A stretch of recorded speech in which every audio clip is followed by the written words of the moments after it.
Assalamualaikum warahmatullahi wabarakatuh. Selamat pagi semuanya. Di bagian kedua ini kita akan membahas materi tentang pengembangan sistem. Materi ini Ibu bagi menjadi dua bagian. Yang pertama kita akan membahas tentang 5 langkah dalam pengembangan sistem. Selanjutnya yang kedua kita akan membahas tentang tahapan dalam pengembangan sistem. Pertama, Ibu akan menjelaskan 5 langkah dalam pengembangan sistem. 5 langkah dalam pengembangan sistem terdiri dari yang pertama analisis sistem, kedua desain konseptual, tiga desain fisik, keempat implementasi dan konversi, kelima operasi dan pemeliharaan. Baiklah, kita akan membahas langkah pertama yaitu analisis sistem. Analisis sistem adalah langkah pertama di siklus hidup pengembangan sistem, di mana informasi yang diperlukan untuk membeli, mengembangkan, atau memodifikasi sebuah sistem dikumpulkan. Jadi, sistem bisa didapatkan melalui 3 cara, yakni dengan membeli sistem baru, mengembangkan sistem yang sudah ada, atau memodifikasi sistem. Mengembangkan sebuah perangkat lunak atau sistem yang berkualitas dan terbebas dari kesalahan merupakan tugas yang sangat sulit, membutuhkan banyak biaya dan memakan waktu yang cukup lama. Nah, dalam langkah pertama analisis sistem ini, terdapat tadi langkah-langkah yang perlu dilakukan. Pertama, yaitu penyelidikan awal. Penyelidikan awal adalah penyelidikan permulaan untuk menentukan apakah sebuah sistem baru tersebut benar-benar dibutuhkan dan layak. Kedua, survei sistem. Sebuah studi ekstensif yang sifatnya luas dan menyeluruh terkait sistem informasi akuntansi yang memiliki tujuan-tujuan tertentu. Di antaranya, mendapatkan pemahaman mengenai operasi, kebijakan, prosedur, dan arus informasi perusahaan, kekuatan dan kelemahan sistem informasi akuntansi, serta kapasitas perangkat keras, perangkat lunak, dan personel atau sumber daya manusia. Selanjutnya menentukan luasan, jangkauan, atau cakupan, serta sifat perubahan sistem yang dibutuhkan. Lalu mengembangkan hubungan kerja dengan para pengguna sistem informasi akuntansi, sehingga dapat mendukung aktivitas operasi sistem tersebut.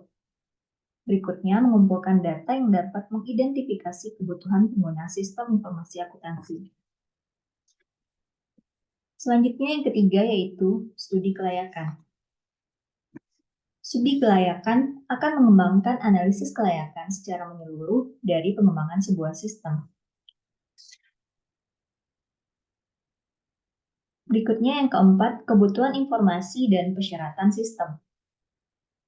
Kebutuhan informasi ini akan mengidentifikasi kebutuhan informasi pengguna sistem informasi akuntansi.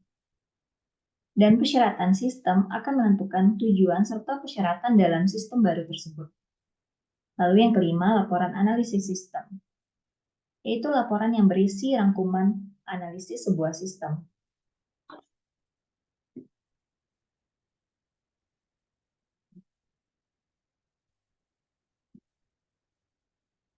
Langkah yang kedua adalah desain konseptual, di mana para analis memutuskan bagaimana mencapai kebutuhan pengguna, mengidentifikasi dan mengevaluasi alternatif desain, serta mengembangkan spesifikasi mendetail bagi pencapaian sistem dan bagaimana sistem tersebut dikendalikan.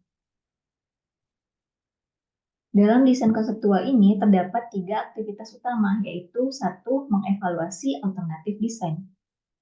Mengevaluasi desain dengan beberapa standar yang ditetapkan seperti tingkat pemenuhan sasaran perusahaan dan sistem, tingkat pemenuhan kebutuhan pengguna sistem informasi akuntansi, kelayakan sistem secara ekonomis, dan perbandingan bobot keuntungan dan kerugian dari sebuah sistem.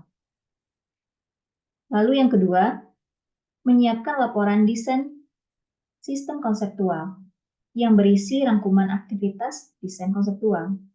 Selanjutnya, yang ketiga, menyiapkan spesifikasi desain dari segi output, penyimpanan data, input, prosedur pemrosesan, dan operasi sistem.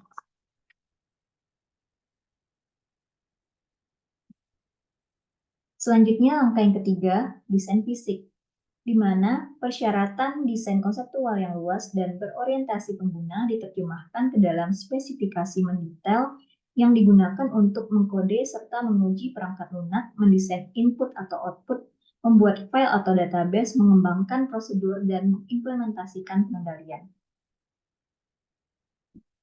Berikut adalah aktivitas yang dilakukan dalam desain fisik, antara lain pertama desain output, yang kedua desain file dan database, ketiga desain input, keempat desain program, lalu yang kelima desain prosedur, yang keenam desain pengendalian.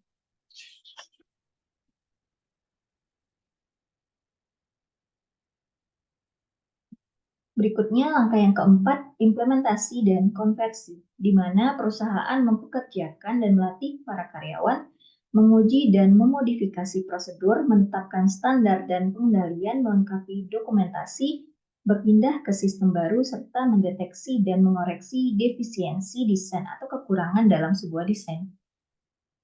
Konversi sendiri adalah proses perubahan dari sistem atau format komputer lama ke format yang baru, atau perubahan sistem informasi akuntansi lama ke sistem informasi akuntansi yang baru.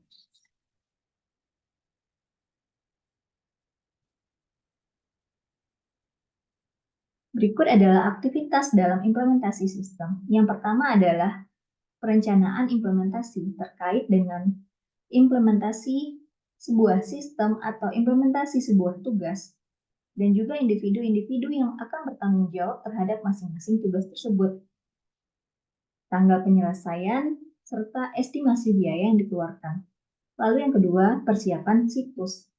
Terkait dengan persiapan sebuah komputer yang memerlukan fasilitas komunikasi data. Yang ketiga, memilih dan melatih personel. Para karyawan harus memahami proses bisnis dan operasi sebuah perusahaan, dan harus mendapatkan pelatihan tentang perangkat keras, perangkat lunak, kebijakan, serta prosedur baru yang berhubungan dengan sistem. Lalu yang keempat, melengkapi dokumentasi sistem. Yang kelima, menguji sistem. Salah satunya dilakukan melalui uji pengolahan data. Langkah terakhir yaitu operasi dan pemeliharaan, di mana sistem tersebut secara periodik ditinjau dan modifikasi serta peningkatan yang diperlukan. Nah, di bagian terakhir, Ibu akan menjelaskan tentang tahapan dalam pengembangan sistem. Jadi, ada 3 tahap dalam pengembangan sebuah sistem. Tahap yang pertama, rencana pengembangan sistem. Terdiri dari rencana pengembangan proyek atau sistem dan rencana induk. Rencana pengembangan proyek atau sistem ini menunjukkan kebutuhan pengembangan sistem, analisis biaya dan manfaat, dan bagaimana penyelesaian sebuah proyek atau sistem. Sedangkan rencana induk menjelaskan isi dalam sebuah sistem dan bagaimana sistem tersebut akan dikembangkan. Lalu yang kedua yaitu analisis kelayakan. Tahap ini terkait dengan kelayakan ekonomi, kelayakan teknis, kelayakan hukum, kelayakan penjadwalan, dan kelayakan operasional sebuah sistem. Tahap ketiga yang terakhir yaitu aspek perilaku perubahan. Aspek perilaku perubahan merupakan respon positif atau respon negatif orang-orang terhadap perubahan sebuah sistem. Mungkin sekian penjelasan Ibu mengenai bagian kedua dari pengembangan sebuah sistem.